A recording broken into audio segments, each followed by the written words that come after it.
know, there's a virus going around, and the virus is called the panic virus. From everything we read and hear, it seems like Washington, of all places, is just going crazy. You pick up the news feeds from different sources, and you get the same thing. It seems as if life as we know it in the United States of America is about to come to an end. That there's no reason to have much hope for the future because chaos is upon us. You know, the truth of the matter is that may be true in some parts of Washington, D.C., and that may be true in some of the newsrooms around the country. But where I'm sitting this afternoon, about 150 miles southwest of San Antonio, Texas, about 10 miles off the Rio Grande River, I just don't see a lot of chaos.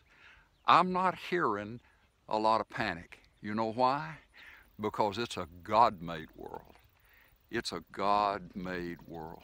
Our big issue when we hear all of this and get hit by all of these different points of information and interpretation about what's going on, we have to determine who are we trusting. Figure that out. Who am I trusting? Am I trusting? Is my trust solely in the ones that I elected and sent to Washington to represent me? Is it that I'm going to be confident that on all levels of their ability and in every challenge that is coming before them, they're going to be able to act wisely? They're going to be able to do exactly what is needed at the moment? Or am I going to realize they are people? They are men. They are women. They're not going to be capable of being perfect at every juncture, in every decision. So where is my trust going to be? There's a great old verse of Scripture, and it's translated in the old King James Version of the Bible in a great way. It's put this way: Thou wilt keep him in perfect peace, whose mind is stayed on thee.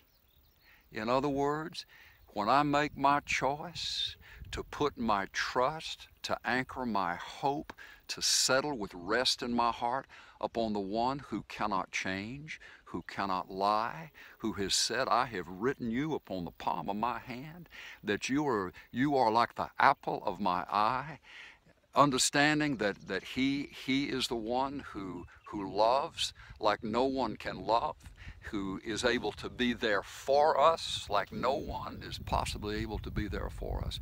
When my trust is in him, then there can be a stability about my life. There can be a sense of hope that radiates from the way I live my life and approach the difficulties that come. We didn't get in this trouble in our country overnight, and we're not going to get out of it overnight. It doesn't matter who is in Washington. We are called as the Lord's people to do what we're supposed to do as an American citizen, and that would be to vote, and to vote with conscience, and to vote with intelligence. But once the vote has been cast, once the election has been completed, then the Scripture is very specific. We are called to pray for those who are in authority over us. It just doesn't need to be that the Christians are the ones leading the way in the panic, leading the way in the blame game, leading the way in the doubt and the fear, and the sky is falling and the world's coming to an end and everything is over. It just ought not to be that if the Prince of Peace lives in the hearts of his children, lives in the hearts of Christians, the Prince of Peace, Jesus, is alive in our hearts, then it just seems that his peace would rule in our hearts as well. I'm out here in the middle of nowhere, really, in a sense. It's not, you have to look a long way to even find another human being. But down here, my friends are these old steers that are coming into water here at this tank, and it's hot and it's dry. And I guess if they wanted to, that they could sit around and just have some discussions about what are we going to do. It's South Texas, and it's hot, and these tanks are getting smaller as the day goes by. What are we going to do? What are we going to do? But I hadn't come across a one of them that's sucking on an antidepressant. had, I hadn't seen a one of them with a bottle of Rolaids. There is something of just a trust, just a relaxation. Jesus would say, you look at the birds, you look at the birds of the air. That they don't plant a seed, they don't cultivate a crop, they don't harvest a crop, and they don't gather the crop into barns. But look how your Father takes care of them. Look how He feeds them. And then He would say, if I'm taking care of the birds that way, you are of infinite greater value to the Father than the birds. If I take care of them, I'm going to take care of you. You don't have to worry. You don't have to be fretting. You don't have to be staying up all night long wondering what's going to become of us, what's going to become of the nation, what's going to become of my family. The Lord will say, trust me, trust me.